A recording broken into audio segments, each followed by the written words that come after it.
Hey everyone, in this video I'll show you how to log into your Indeed account in 2026. Yeah, whether you're using the mobile app or a computer, the process is quick and easy.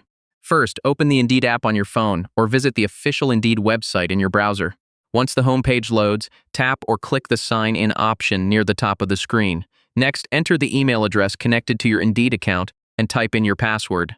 Double check for typing mistakes before continuing. In some cases, Indeed may ask for a verification to consent to your email or phone number. This extra step helps keep your account secure. After signing in, you'll be taken to your Indeed dashboard where you can search for jobs, manage applications, and update your resume. If you can't access your account, tap the Forgot Password option and follow the reset instructions.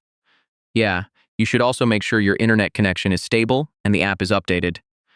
And that's how to log in to your Indeed account in 2026. Hopefully this guide helped you sign in without any issues. Thanks for watching, and I'll see you in the next tutorial.